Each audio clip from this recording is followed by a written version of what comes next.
Trabajamos en empleos que odiamos para comprar cosas que no necesitamos solo para intentar impresionar a gente a la que, bueno, en realidad no le importamos nada.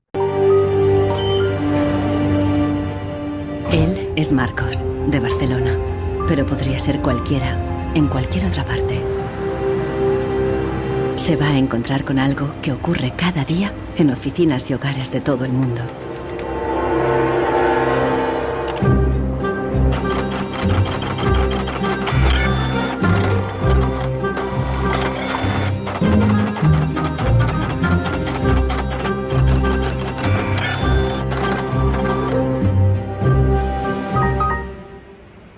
Una pieza de la impresora ha fallado y el fabricante recomienda llevarla al servicio técnico.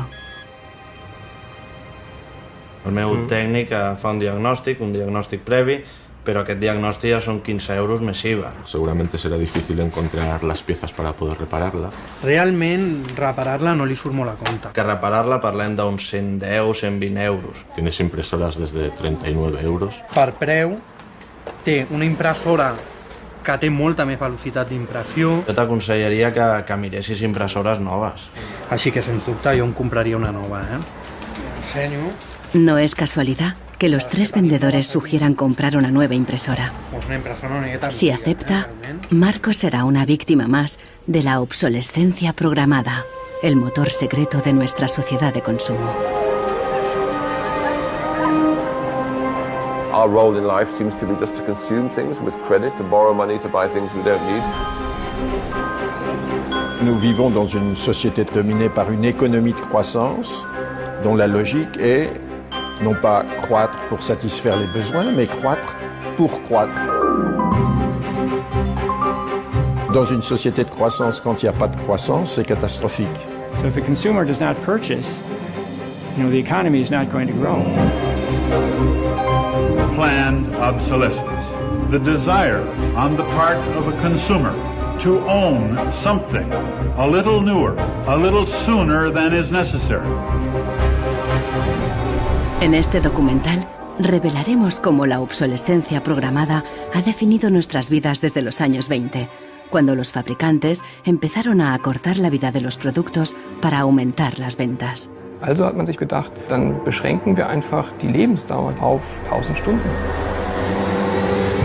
Descubriremos que diseñadores e ingenieros se vieron forzados a adoptar nuevos valores y objetivos. Was back to the drawing board and come out with something that was more fragile. Take time, those things. Take time them. So when you finally paid for them, they're used up.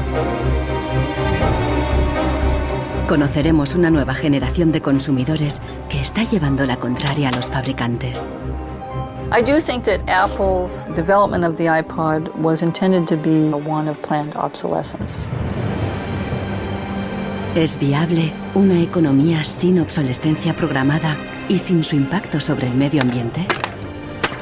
Posterity will never forgive us. Posterity will suddenly find out about the throwaway lifestyles of people in the advanced countries.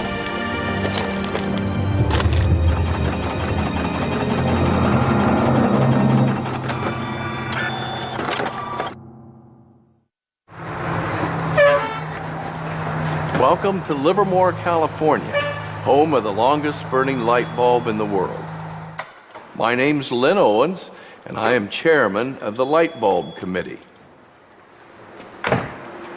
It was in 1972 when we discovered that the light bulb that was hanging in the fire station was a significant light bulb. We didn't have any idea at all how old it was until a newspaper man by the name of Mike Dunstan started doing research.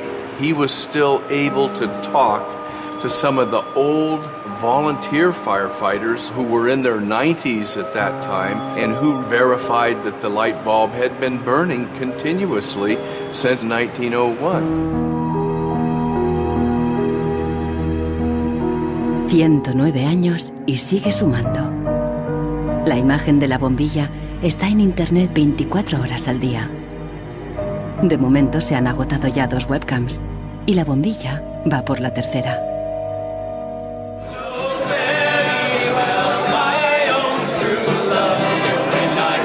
En 2001, cuando la bombilla cumplió un siglo, Livermore organizó una gran fiesta de cumpleaños al estilo americano.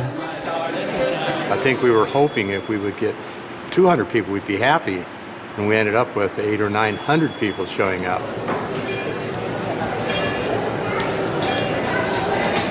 One nation, under God, indivisible, with liberty and justice. Do you think that anybody would sing happy birthday to a light bulb? Well, we didn't think they would, but they did. Happy birthday, dear light bulb. Happy birthday to you.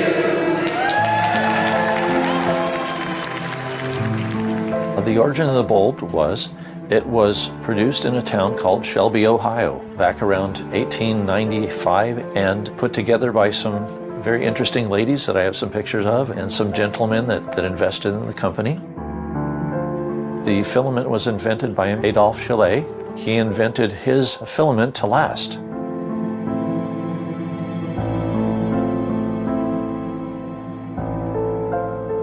Why does his filament last? I don't know. It's a secret that he made and that died with him. La fórmula para un filamento de larga duración no es el único misterio en la historia de las bombillas.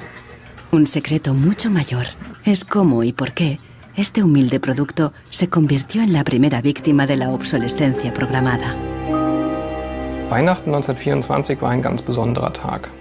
In einem Hinterzimmer in Genf trafen sich einige Herren in Nadelstreifenanzügen, um einem geheimen Plan nachzugehen. Sie gründeten das erste weltweite Kartell, das sich zum Ziel setzte, die Glühbirnenproduktion der gesamten Länder zu kontrollieren und den Kuchen namens Weltmarkt unter sich aufzuteilen. Dieses Kartell hat den Namen Phoebus. Phoebus incluía a los principales fabricantes de bombillas de Europa y de Estados Unidos, e incluso de lejanas colonias en Asia y África. Das Ziel ist gewesen, Patente auszutauschen, die Produktion zu kontrollieren und vor allem aber den Verbraucher zu kontrollieren. Es ist umso besser für diese Firmen, wenn der Verbraucher regelmäßig Glühlampen kauft, und wenn die Glühlampen lange brennen, ist das ein ökonomischer Nachteil. En un principio, la meta de los fabricantes era una larga vida para sus bombillas. On October 21st, 1871, numerous experiments resulted in the production of a small unique lamp of comparatively enormous resistance. The filament being under conditions of great stability after the... En 1881, Edison puso a la venta su primera bombilla. Duraba 1500 horas. En 1924, cuando se fundó el cártel Phoebus, se anunciaban con orgullo 2500 horas de vida útil y los fabricantes destacaban la longevidad de sus bombillas. Also hat man sich bei Phoebus gedacht, dann beschränken wir einfach die Lebensdauer dieser einzelnen Glühbirnen auf 1000 Stunden.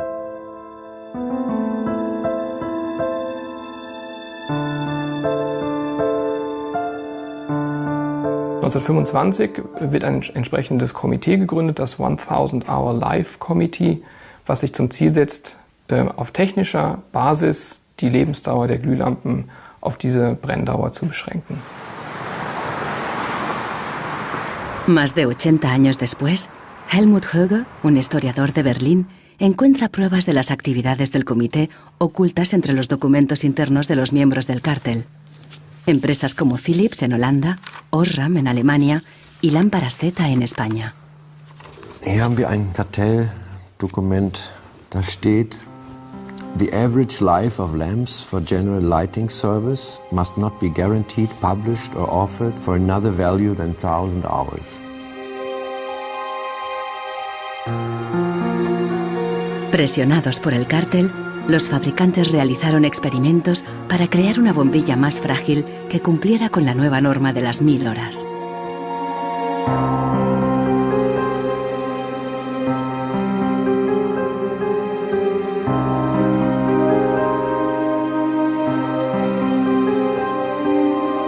La fabricación estaba rigurosamente controlada para asegurarse de que se cumplía la norma.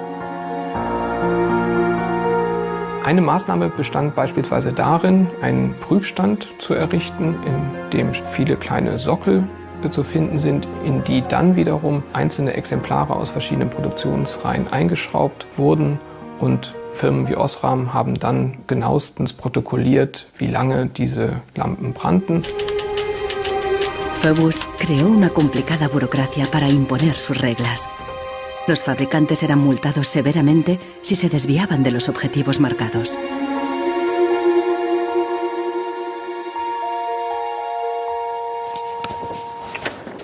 Hier haben wir eine Straftabelle aus dem Jahr 1929, die genau zeigt, wie viel Schweizer Franken Strafe für 1000 verkaufte Glühbirnen die Mitglieder des Kartells zahlen müssen, wenn die Lampen länger halten als zum Beispiel 1500 Stunden.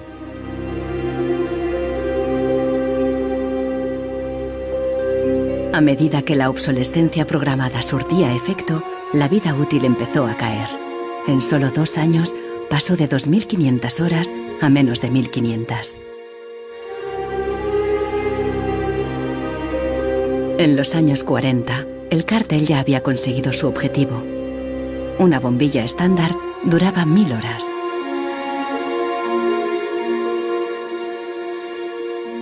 Young lady, you should be more careful. Professor... En esta película educativa, General Electric justificaba por qué esta duración era la ideal. Just look at that filament. How long a light bulb lasts depends largely on how hot the filament is burned. Samples from every factory are tested to make sure that they're as good as we want them to be. I can see how this was very tempting in 1932. I think at the time sustainability was actually substantially less of an issue because I don't think they looked at the planet as being one with finite amount of resources. They looked at it as from an abundance perspective.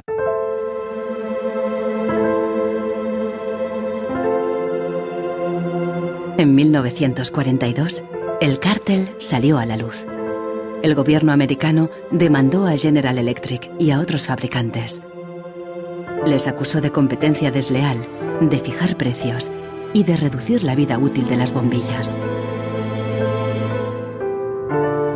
Tras 11 años de litigio, el tribunal dictó sentencia en 1953. Entre otras cosas, los jueces prohibieron a General Electric y a sus socios limitar la vida útil de las bombillas.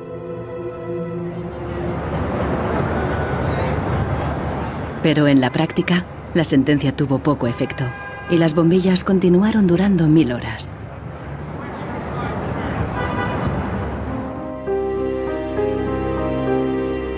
En las décadas siguientes se patentaron docenas de nuevas bombillas, incluso una que duraba 100.000 horas.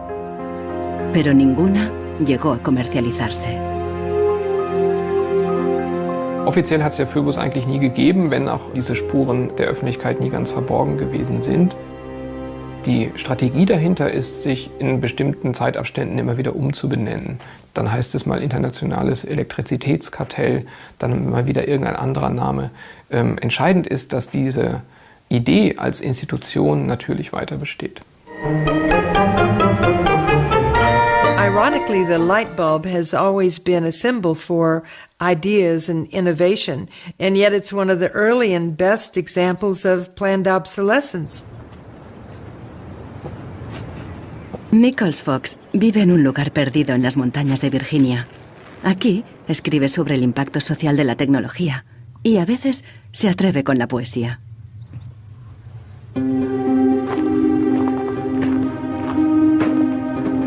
When in the dark the bogles are about, behind the bushes hiding at the ready, before you faint with fright or give a shout, you want illumination ever steady. Well, flashlights are very important for me, especially if you live out in the country where there are no streetlights.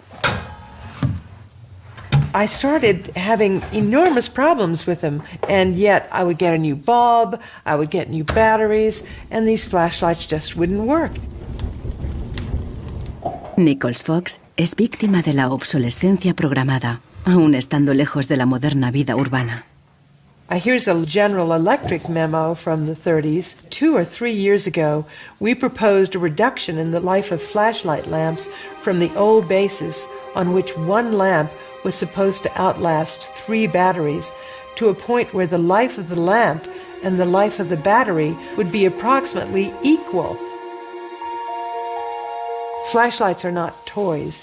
Flashlights are safety devices. It's just infuriating, really, to think that, first of all, they would do this so quietly, and second of all, they would do it at all. I believe it's the duty of everyone to complain about products that don't work.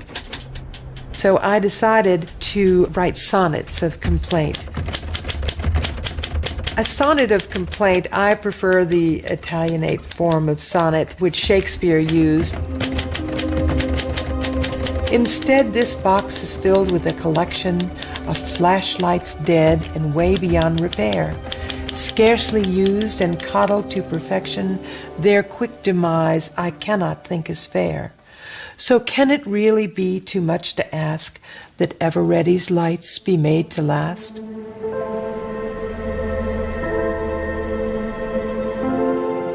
En Barcelona, Marcos ha ignorado el consejo de los vendedores de reemplazar la impresora. Está decidido a repararla, pero el manual ni tan solo menciona el problema. Buscando por los foros de internet, descubre que no está solo. Doncs hi ha molta gent als fòrums que té els mateixos problemes que jo, que té problemes a la impressora, no l'imprimeix, es bloqueja i no poden fer res. Passa amb diverses marques d'impressores.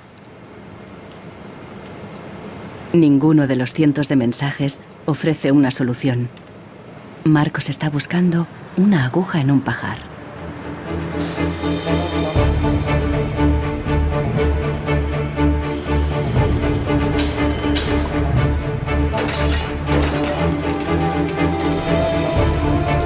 La obsolescencia programada surgió al mismo tiempo que la producción en masa y la sociedad de consumo.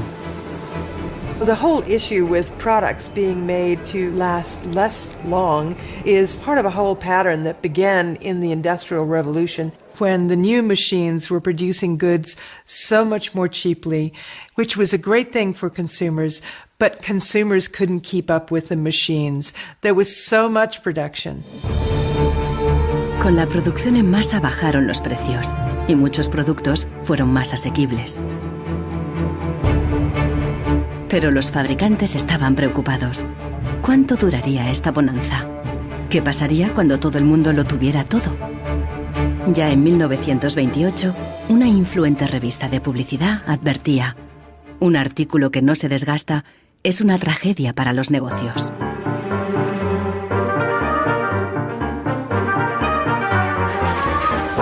La tragedia afectó especialmente a Henry Ford, el padre de la producción en cadena. Para poner su modelo T al alcance del consumidor medio, Ford lo produjo en masa, a partir de un único diseño básico que ofrecía fiabilidad y durabilidad. It was this noisy, smelly, dirty Model T Ford that made women very unhappy, but that men treated like a piece of farm machinery. But it was the workhorse of America. La estrategia del modelo único fue un gran éxito, y a principios de los años 20, la mitad de los coches del mundo eran Ford T. Para superar a Ford, sus competidores de General Motors apostaron por una estrategia diferente, ideada por su presidente Alfred Sloan. En lugar de hacer el nuevo Chevrolet tan fiable y duradero como el modelo T, Sloan le dio un giro radical y fundamentalmente estético. Sloan put a new dress on it and gave a new lipstick and put it out on the market for slightly less than what the Ford Model T sold for. And because it was a prettier design than the Model T, it sold like hotcakes. So he realized that he didn't have to beat Ford at his engineering game. He could beat Ford at the design game. Sloan introdujo el concepto del modelo anual, con una sucesión de diferentes tamaños, formas y colores. Su objetivo era que los consumidores cambiaran de coche cada 3 años. La estrategia funcionó y las ventas de Ford cayeron porque los consumidores empezaron a ver el modelo T anticuado y obsoleto.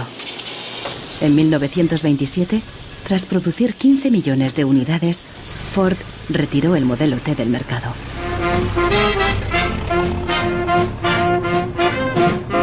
A partir de entonces, adoptó la misma estrategia que General Motors, con nuevos modelos cada año. La industria del automóvil creció como la espuma y aceleró la economía.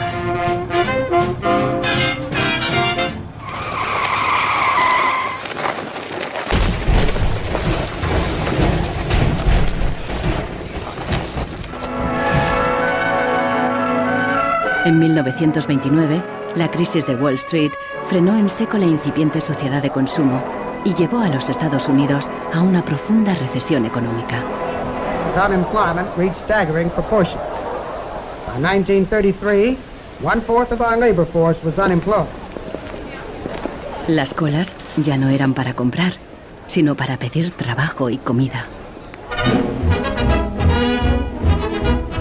En 1933, el presidente Roosevelt introdujo el New Deal, su programa para sacar al país de la Gran Depresión, a través de enormes inversiones en obras públicas. Good, sound men and women wanted to earn the help they got, to hold up their heads, to keep themselves from going rusty. Retail business needed their purchasing power to stimulate trade.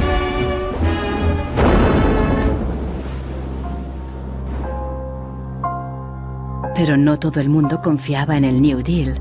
Desde Nueva York llegó una propuesta radicalmente diferente. Bernard London, un prominente inversor inmobiliario, sugirió salir de la depresión haciendo obligatoria la obsolescencia programada. Era la primera vez que el concepto aparecía por escrito. London planteaba que todos los productos tuvieran una vida limitada, con una fecha de caducidad, después de la cual se considerarían legalmente muertos. Los consumidores los devolverían a una agencia del gobierno para su destrucción. Quien se quedara un artículo después de caducado pagaría una multa.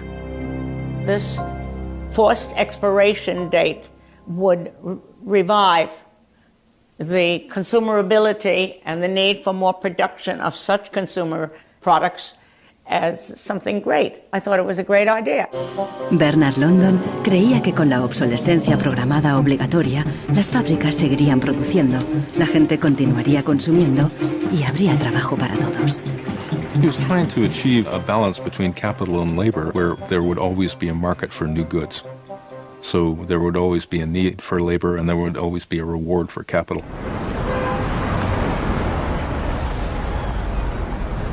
Giles Slade está en Nueva York para saber más sobre la persona que hay detrás de la idea. London era judío y llegó a Estados Unidos desde Europa del Este a principios del siglo XX. Entró en el negocio inmobiliario y ganó millones con numerosos proyectos de construcción por todo Nueva York. He was a man who was inclined to make money. He was a capitalist. But he was also a man who was a philanthropist. He looked out for the good of his fellow man. Participó en muchos proyectos de beneficencia, especialmente en escuelas para niños judíos pobres. No queda claro si con la obsolescencia Bernard London pretendía maximizar los beneficios o bien ayudar a los parados. Giles Slade se pregunta sobre sus motivaciones personales y ha localizado a alguien que le conoció.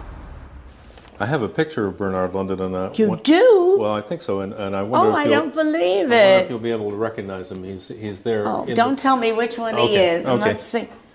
Ah, isn't that interesting? Yes, definitely intellectual looking. And you met Bernard London in 1933. When I was about 16, 17, my dad and mother had this big Cadillac car, which was the size of a Zeppelin. Mother was driving like a chauffeur. Dad was in the front, and Mr. and Mrs. London were in the back of the big limousine. Dad said that Mr. London should explain his philosophy to me. He's a very interesting man. And he just told me in a few words that that was his idea to reduce the Depression. We were in an economic mess, worse than today even. Was obsessed with this idea. Like an artist, is utterly obsessed with his paintings, you know. He actually whispered to me in the car, afraid that his theory might be too radical. De hecho, la idea de Bernard London pasó inadvertida y la obsolescencia obligatoria nunca se puso en práctica.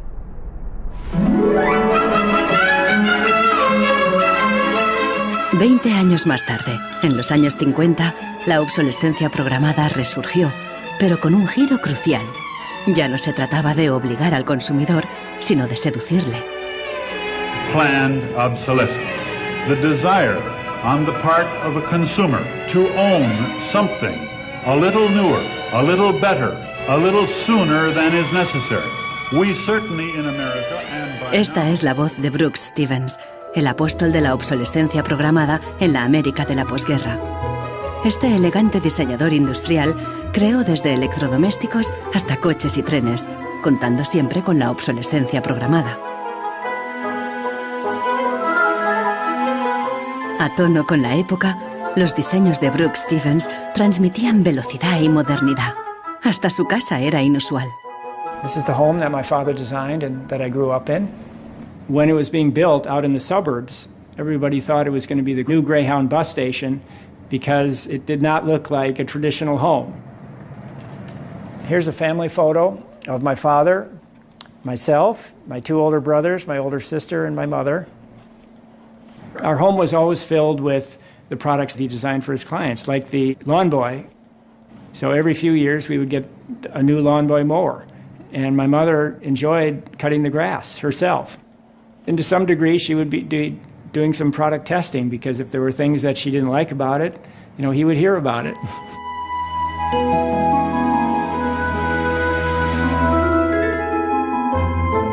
One of the most important things that my father felt always in designing a product is that it made a statement. He detested products that were bland and really did not, you know, create any desire within the consumer to inspire the purchase. Unlike the European approach of the past, where they tried to make the very best product and make it last forever, meaning you bought such a fine suit of clothes that you were married in it and then buried in it, and never a chance to renew it, the approach in America is one of making the American consumer unhappy with the product that he has enjoyed the use of for a period, have him pass it on to the second-hand market, and obtain the newest product with the newest possible look. Brooks Stevens viajó por todos los Estados Unidos, promoviendo la obsolescencia programada en charlas y discursos. Sus ideas cuajaron y tuvieron un amplio eco.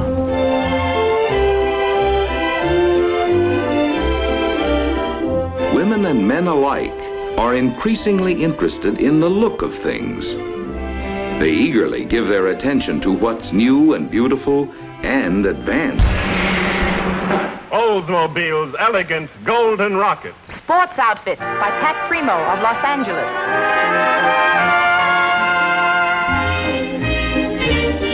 El diseño y el marketing seducían al consumidor para que deseara siempre el último modelo. My father never designed a product to intentionally fail or become obsolete for some functional reason in a short period of time. Planned obsolescence is absolutely at the consumer's discretion. No one is forcing the consumer to go into the store and purchase a product. You know, they go in under their own free will. That's their choice.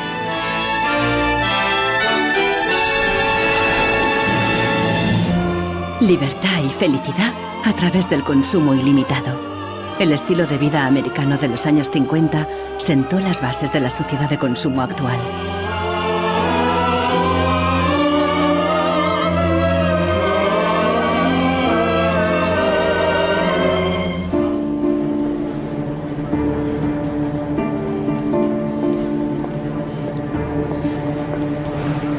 See, without planned obsolescence, these places wouldn't exist. There wouldn't be any products, there wouldn't be any industry, there wouldn't be any designers, architects, there wouldn't be any salespeople, cleaners, there wouldn't be any security guards. All the jobs would go. La obsolescencia programada está en la raíz del considerable crecimiento económico que el mundo occidental ha vivido a partir de los años 50. Desde entonces, el crecimiento ha sido el santo grial de nuestra economía.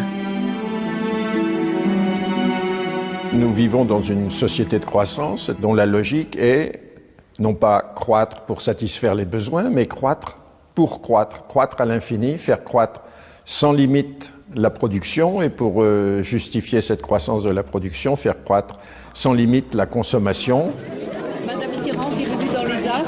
Serge Latouche, un destacado crítico de la sociedad del crecimiento, escribe a menudo sobre sus mecanismos. Au fond, il y a trois instruments fondamentaux qui sont la publicité, l'obsolescence programmée et le crédit.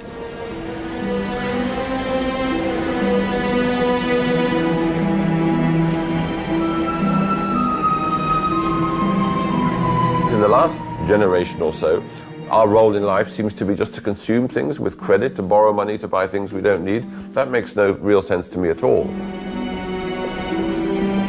Los críticos de la sociedad del crecimiento alertan de que no es sostenible a largo plazo, porque se basa en una contradicción flagrante. Celui qui croit qu'une croissance infinie est compatible avec une planète finie est soit un fou, soit un économiste. Le drame, c'est qu'au fond, nous sommes tous des économistes maintenant. Why is it that a new product is created every 3 minutes somewhere in the world? Is this necessary? I think a lot of people have realized that things need to change when they're being told by politicians to go shopping or to start consuming as the best way to restart the economy. On peut dire qu'avec la société de croissance, on est embarqué dans un bolide qui désormais manifestement n'a plus de pilote, qui va à toute allure et dont on peut prévoir le destin qui est soit de se fracasser contre un mur, soit de sombrer dans un précipice.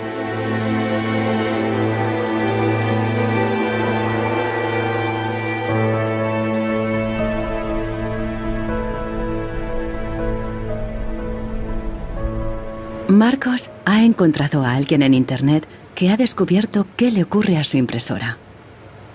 I tried to print a document and it said parts inside your printer require replacement, so I decided to do a little servicing of my own. Hello, Marcos. I got your message. Marcos ha contactado con el autor del video. How are you? I looked into it and it turns out that there's a thing in the bottom of the printer called a waste ink reservoir.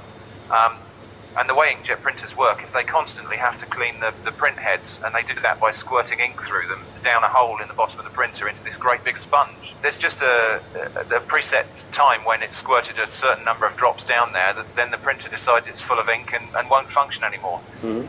The justification is they don't want to put ink all over your desk. But I think the problem goes deeper than that. It's the way the technology works. It's just designed to fail.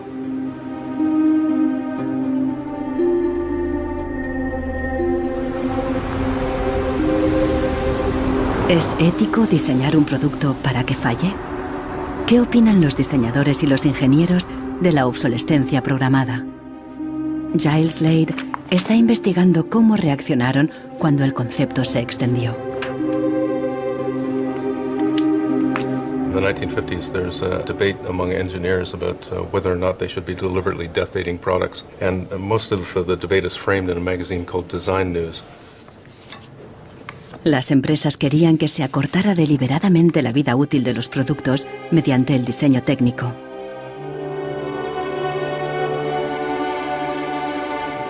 A lot of engineers felt that it was really a dirty strategy to make people pay for products that they deliberately broke. Las cartas al director de Design News reflejan la intensidad del debate. A nation such as ours, leader among nations, turns its engineers into destroyers. It is even a crime against the natural law of God, and that we waste that which He has given us. So engineers were in a really complicated ethical time. This confrontation with planned obsolescence provoked them to examine their most basic ethical concepts.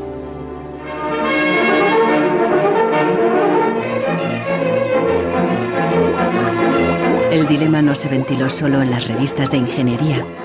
En un clásico del cine británico de 1951, un joven y emprendedor químico inventa un hilo que repele la suciedad y no se desgasta. El químico cree que ha conseguido un gran progreso.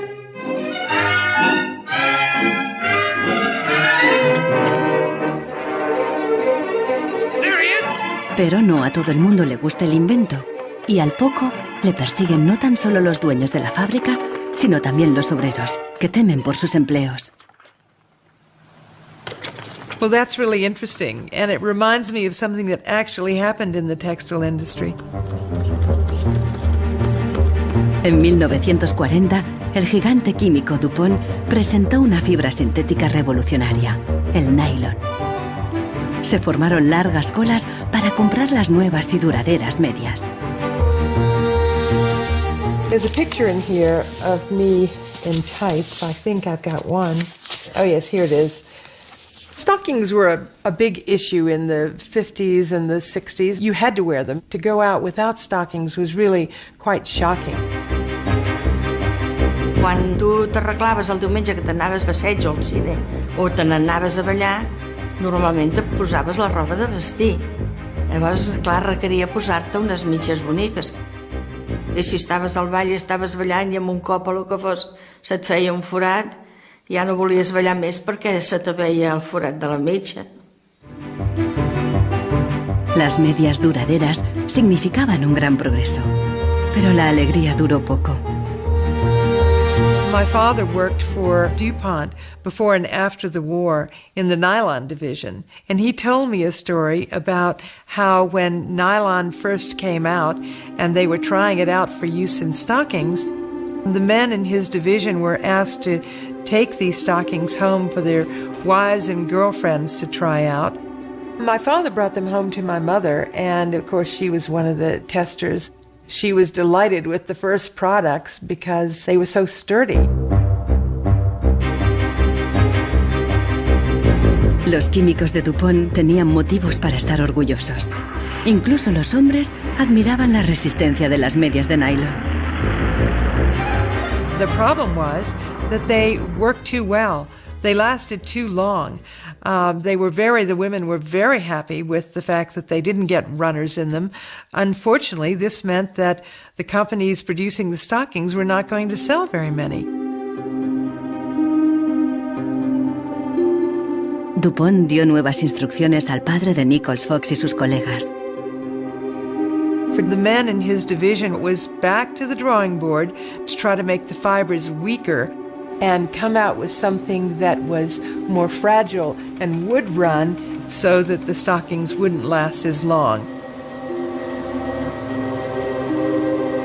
Wenn man die Lebenszeit einer Strumpfhose verkürzen will, dann ist es eigentlich recht einfach, denn eine Strumpfhose besteht nicht nur aus Nylon, sondern sie besteht aus Zusatzstoffen, die zum Beispiel das Nylon stabilisieren gegen das UV-Licht von der Sonne.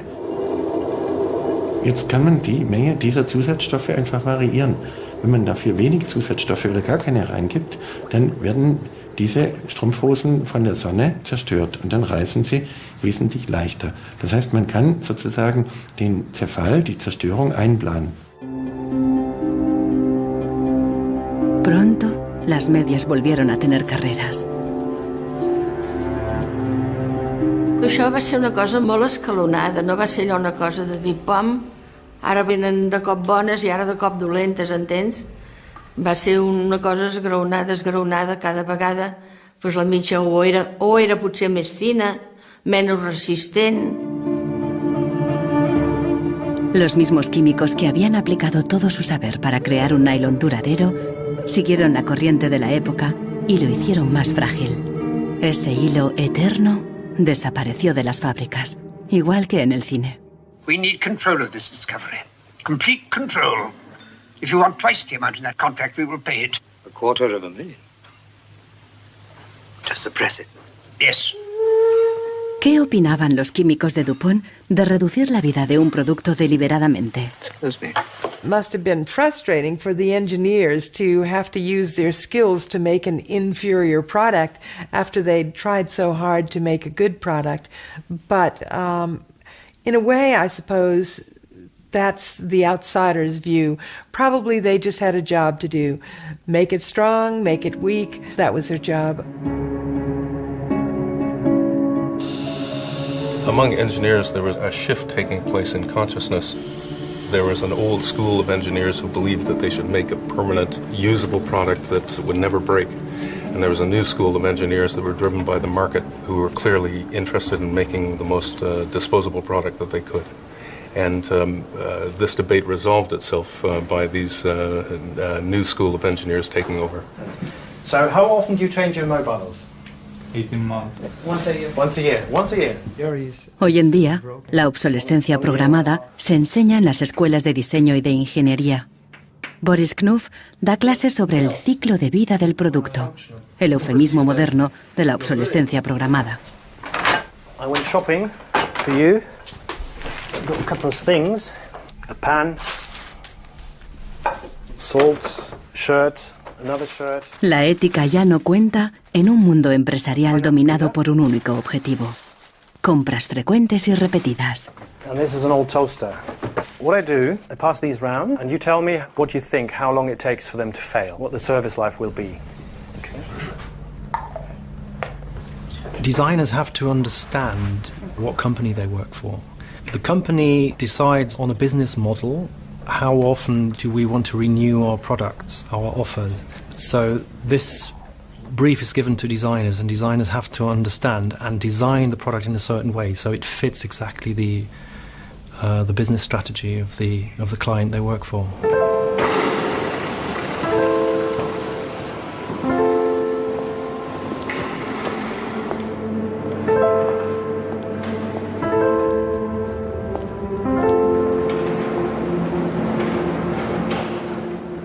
Consultando manuales de instrucciones, Marcos se da cuenta de que los ingenieros determinan la vida útil de muchas impresoras al diseñarlas.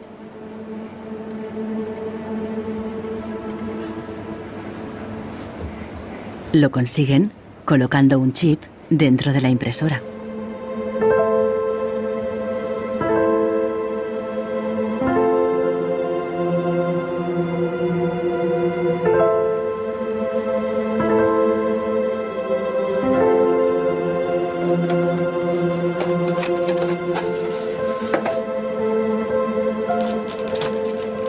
Ja he trobat el xip, que és una EEPROM, que és un xip on es guarda una compta d'impressions. I quan s'arriba a una determinada compta és quan es bloqueja la impresora y deja de imprimir. Ahora que ha descubierto al culpable, Marcos intentará poner en marcha de nuevo su impresora.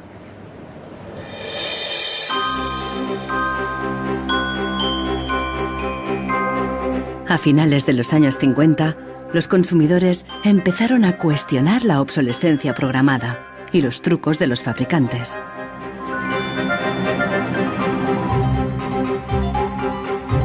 La Asociación de Consumidores de Estados Unidos puso a prueba la vida útil y la durabilidad de numerosos productos.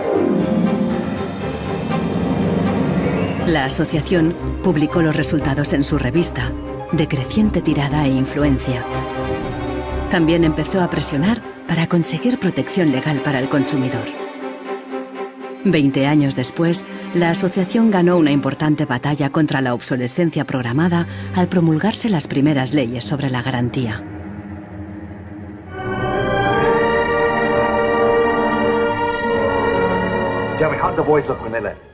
La cultura popular también empezó a hacerse eco de la obsolescencia programada. Incluso apareció en el clásico teatral de Arthur Miller, Muerte de un viajante. Once in my life, I'd like to own something outright before it's broken. I'm always in a race with the junkyard. Just finished paying for the car and it's on its last legs. The refrigerator consumes belts like a crazy maniac. They time those things. They time them, so when you finally paid for them, they're used up. The Waste Makers, publicado en 1960, fue el primer análisis académico de la obsolescencia programada. Su autor, Vance Packard, era famoso por un libro sobre el poder de la publicidad. Su nueva obra se convirtió en un bestseller. Good evening, Mrs. Packard. Packard aprovechó cualquier oportunidad para criticar una sociedad basada en el consumismo y el despilfarro. I have a feeling that we're in for some grim days ahead. I think the over-commercialization of American life is starting to change our American character in some ways that disturb me. I think we're becoming more self-indulgent as a people.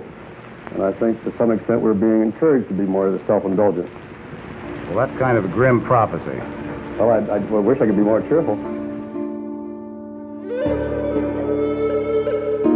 Los críticos de la sociedad de consumo vieron sus fallos, pero no se propusieron una alternativa radical, porque en aquella época ya existía una, al otro lado del telón de acero.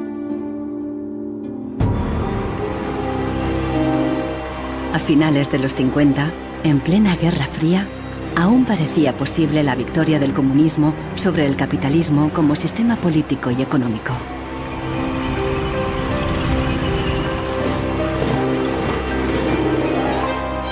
La economía comunista no se basaba en el libre mercado, sino que estaba planificada por el Estado. Era poco eficiente y sufría una falta de recursos crónica. En ese sistema, la obsolescencia programada no tenía ningún sentido.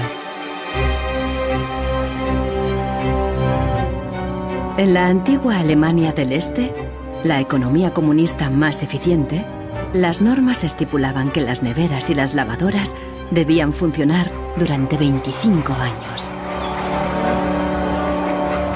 Hier dieser DDR-Kühlschrank, den habe ich 1985 gekauft. Der ist also mindestens 24 Jahre alt. Und die Glühbirne ist ebenso alt, habe ich noch nie ausgewechselt. Die ist also auch schon fast 25 Jahre alt. En 1981, una fábrica de Berlín Este empezó a producir una bombilla de larga duración. Da oben war die zentrale Prüfstelle für die Lebensdauer von Glühbirnen.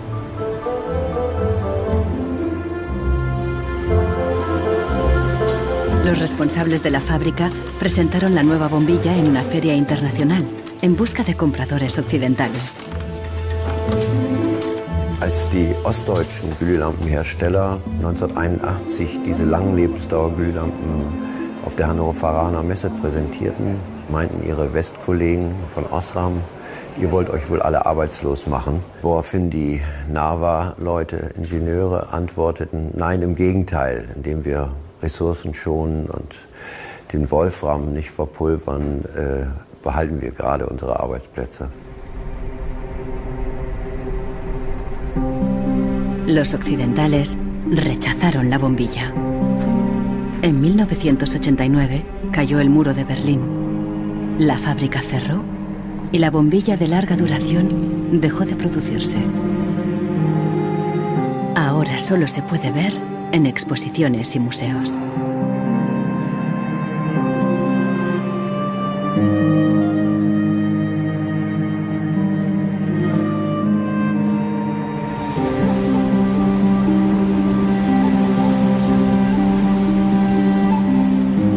Veinte años después de la caída del muro de Berlín, el consumismo desenfrenado se da tanto en el este como en el oeste.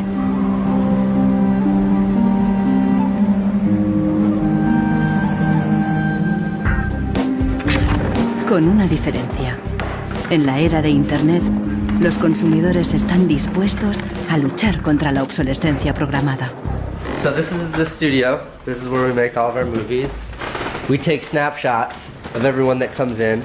We use Polaroid film, which they stopped making. So it's like, this film's like a dinosaur, it's extinct.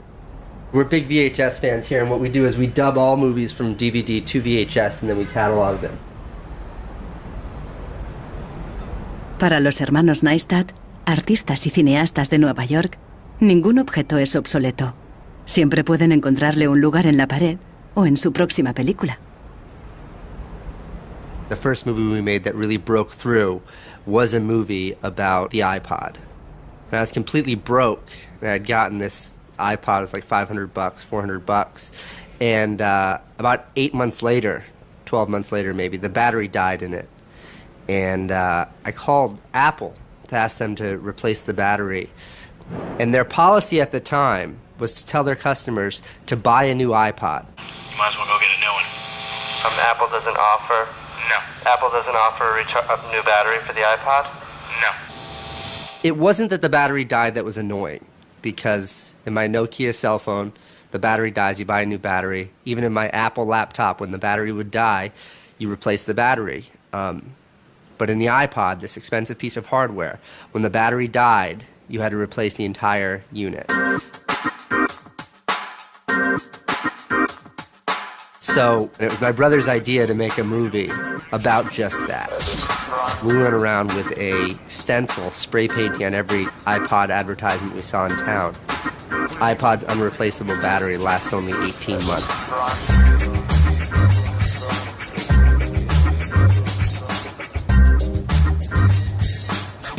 We put the video on our own little site, iPodsDirtySecret.com. In the first month, 6 weeks, it was at 5-6 million views. And the site went absolutely bananas. Una abogada de San Francisco, Elizabeth Pritzker, oyó hablar del vídeo y decidió demandar a Apple por el tema de la batería del iPod. Medio siglo después del caso del cártel, la obsolescencia programada llegaba de nuevo a los tribunales. When we brought this litigation, this was 2 years after the iPod was introduced, Apple had sold about 3 million iPods nationwide in the United States. Buena parte de esos iPods tenían problemas con la batería y sus propietarios estaban dispuestos a ir a los tribunales. Igual que el vídeo de los hermanos Neistat, la idea de una demanda se extendió por Internet y captó la atención de miles de afectados. Uno de ellos era Andrew Westley. I'm a music-oriented person, and my iPod is an extension of my being. I bought it actually to hold my music while I traveled transcontinental, and I think on the first flight between San Francisco and New York, if I'm remembering it correctly, the battery had drained before we actually took off on the runway.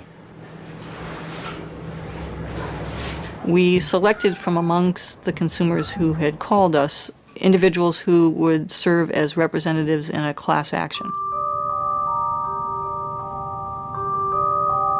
A class action is really a device that's fairly unique to the United States, where a small group of people stands in the shoes of a large group to bring one claim before a court. My role in that case was as class representative on behalf of thousands, maybe tens of thousands of people. The case came to be known as Westley versus Apple. When my friends and family learned that this was a major case, they thought I was, becoming a radical. Here I am going to sue. I was the next Erin Brockovich. En diciembre de 2003, Elizabeth Pritzker presentó la querella ante el Tribunal del Condado de San Mateo, a un tiro de piedra de la sede central de Apple.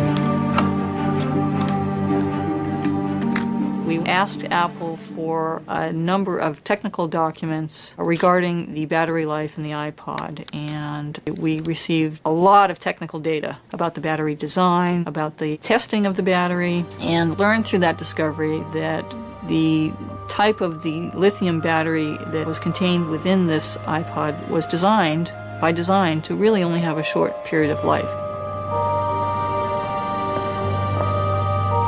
I do think that Apple's development of the iPod was intended to be one of planned obsolescence. El caso nunca llegó a juicio. Después de meses de tensión, las dos partes llegaron a un acuerdo. Apple creó un servicio de recambio de las baterías y prolongó la garantía a 2 años. Los querellantes recibieron una compensación. Andrew Westley aceptó un descuento de $50 para un nuevo producto Apple. They retained me as a customer. I bought an expensive laptop, and so I couldn't help but think that in the end, really, the benefit of my specific settlement really was Apple's benefit. One thing that really bothers me personally is that Apple really promotes itself as a young, hip, forward-thinking company, and for a company like that not to have a good environmental policy that allows consumers to return products for proper recycling and disposal is really counterintuitive and counter to their message.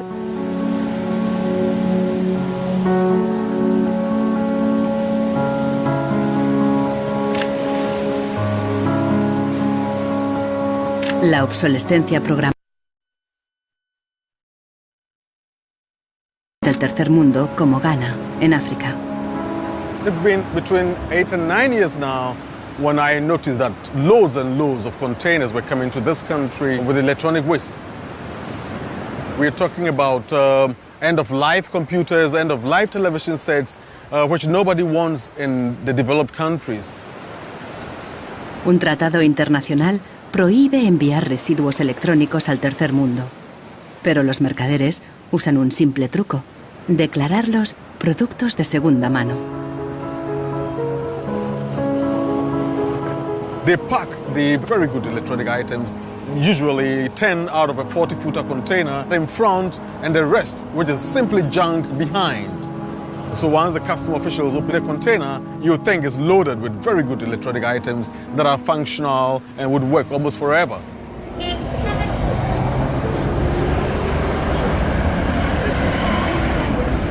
Los contenedores se descargan cerca del puerto donde comerciantes ganeses compran cualquier aparato que funcione o que se pueda reparar. De aquí, los llevan a la capital, Accra. En Ghana, si algo se puede reparar, no se tira así como así. Andrew Obusu compra ordenadores de segunda mano de Europa y los repara. This machine is from Spain. I check this machine and then get to find out that the hard disk is not working. Then I change the hard disk, the one is working. And then this one too, the fault was from the VGA. Yeah, I changed the VGA, it was working. If I find out where the fault is, it takes about 30 minutes, 20, 10. Obusu vende estos ordenadores a estudiantes, escuelas y pequeñas empresas. No entiende la mentalidad de usar y tirar de los países desarrollados. But here Africa, it's not easy. Before a fellow gets computer, it's not easy. So that person will just throw it away. Will service it.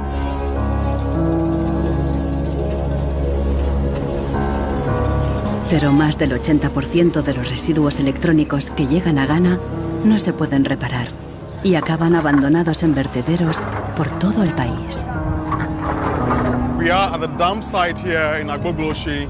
In the past, we had this beautiful river called Odo River, that meandered its way through this area. It was teeming in the past. It had so much fish. So we actually attended a school not very far away from here. So we would come play football and hang around the river. The fishermen would organize boat rides, I remember very well. But now it's all finished, it's all gone. And that makes me really, really sad. And it makes me angry. Hoy en día, aquí no hay niños jugando después de clase. En su lugar, jóvenes de familias pobres vienen a buscar chatarra.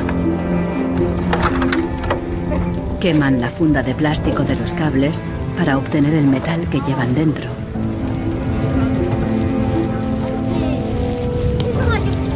We get some from the computer, TV, and then the machines.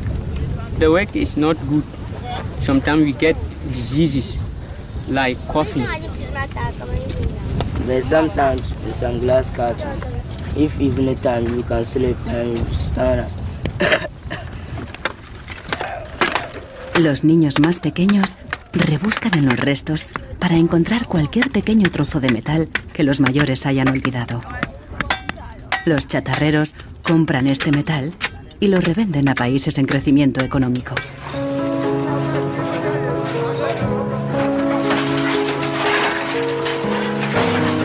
Actualmente, sus clientes principales son Dubái y China.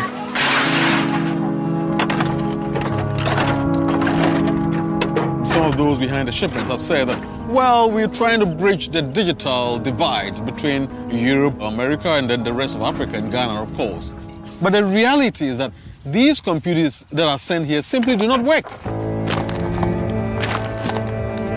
There's no point in receiving electronic waste when you cannot deal with it, more so when you did not produce it and your country is being used as the world's trash bin.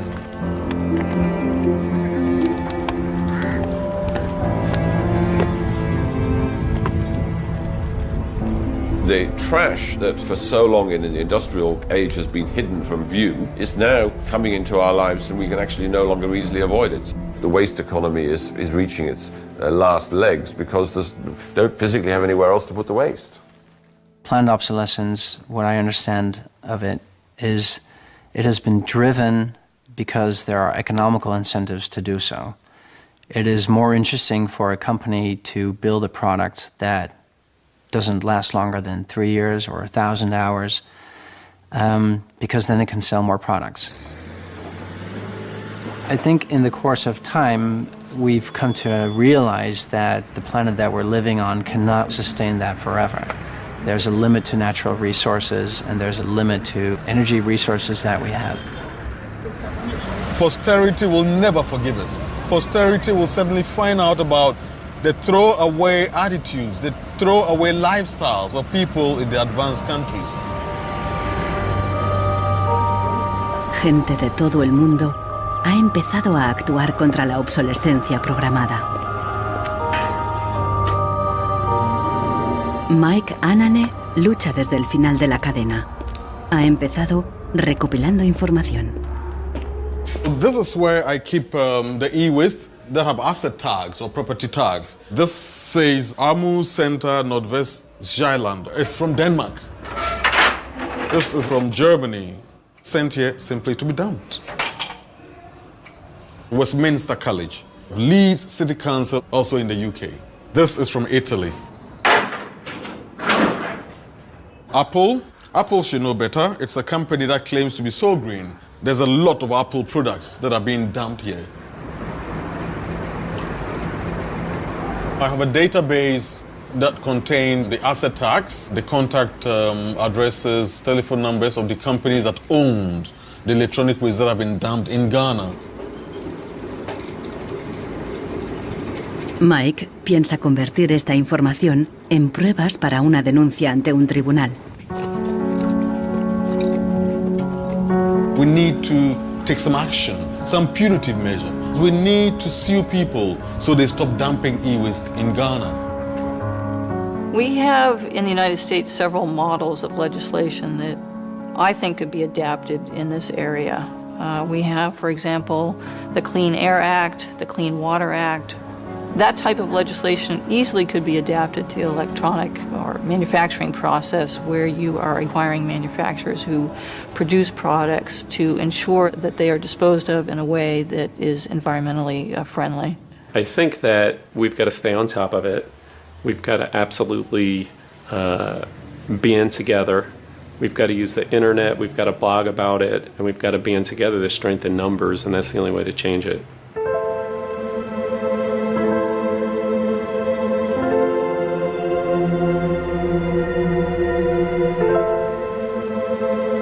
La fuerza creciente de las redes sociales está ayudando a Marcos con el problema de su impresora. Ha encontrado la aguja en el pajar, en Rusia. Una web parece ofrecer un software gratuito para impresoras con un chip contador. El programador se ha tomado la molestia de explicar su motivación personal. Stops printing and says some cryptic message. What parts inside your printer require service maintenance. This happens due to bad construction. This is their business model, not a good one for user and environment. So I looked and found a way to make user-friendly software to allow active users a resident input counter. Marcos no sabe qué puede pasar, pero decide bajarse el software de todos modos. Desde un pequeño pueblo en Francia, John Zácara lucha contra la obsolescencia programada, ayudando a gente de todo el mundo a compartir ideas de negocio y de diseño. In all poorer countries, things are repaired automatically. The notion you throw a product away just because it breaks for some reason is completely unknowable and unthinkable actually to somebody in the south. In India, there's an actual word, jugaad, to describe this tradition of being able to fix things pretty much regardless of the complexity of it. We try to find people who are actively doing projects in the world rather than just talking about things or making abstract statements about how awful things are or what has to be changed.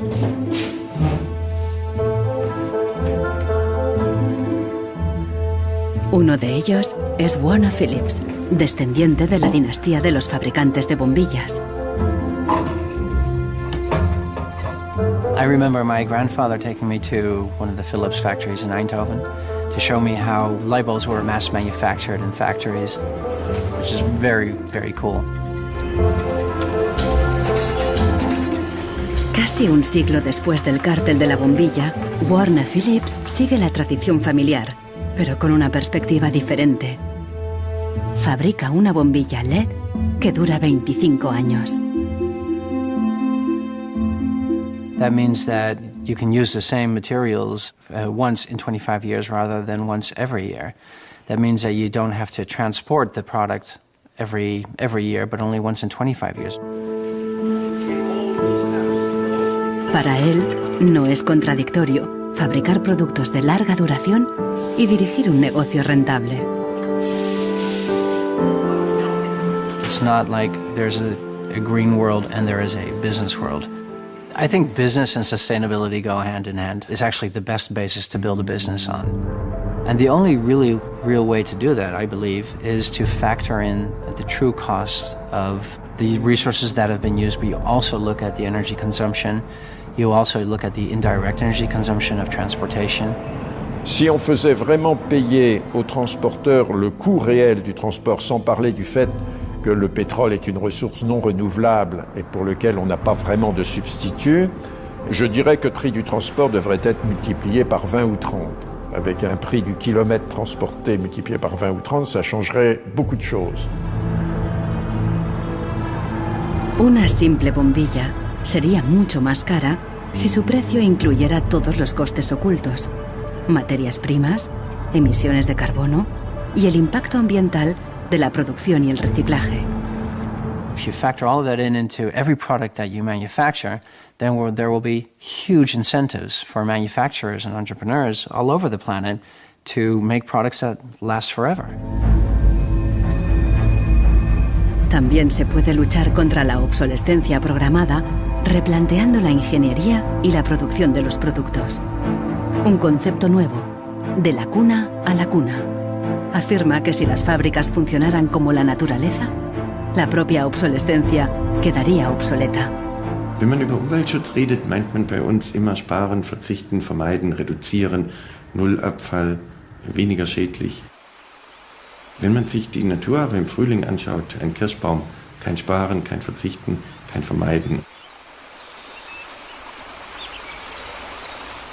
El ciclo natural produce en abundancia, pero las flores caídas y las hojas secas no son residuos, sino nutrientes para otros organismos.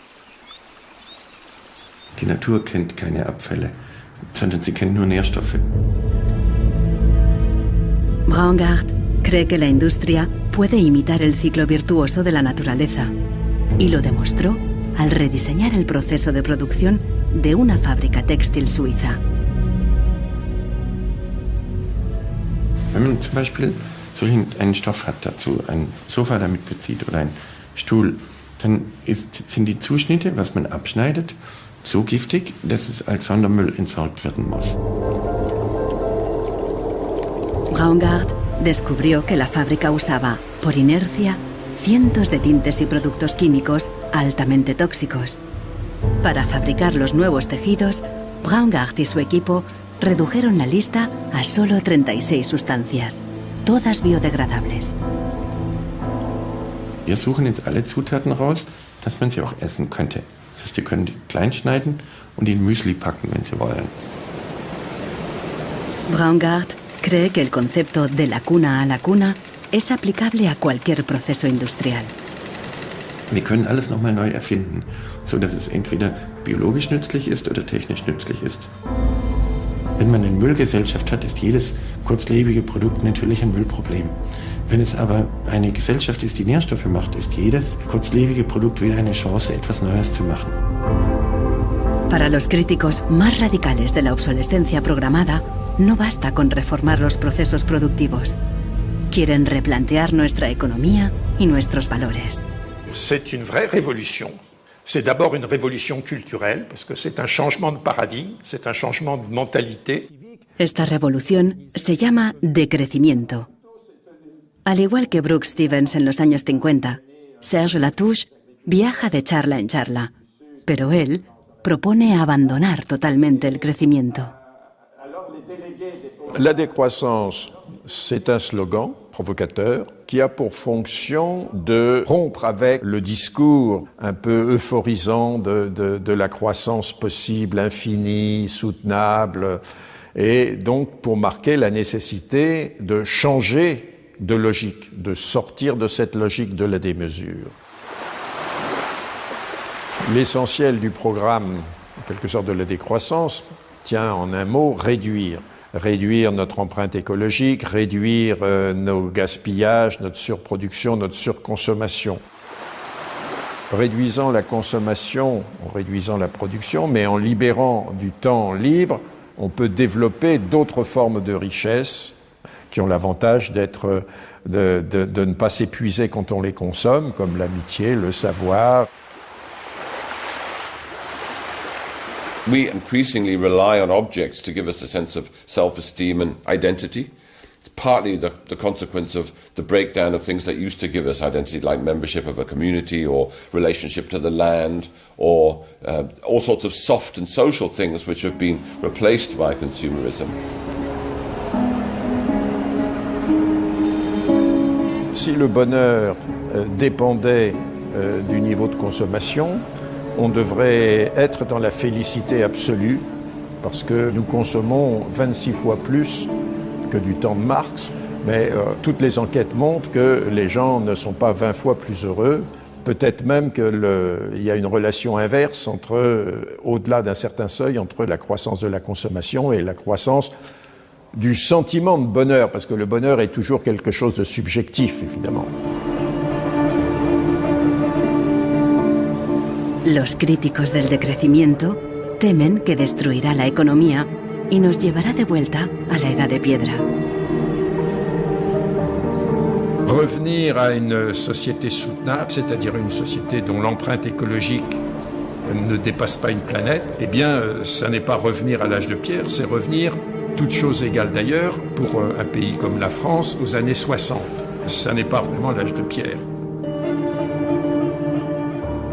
On peut dire que la société de décroissance réalise la vision de Gandhi qui disait le monde est assez grand pour satisfaire les besoins de tous, mais il sera toujours trop petit pour satisfaire l'avidité de quelques-uns.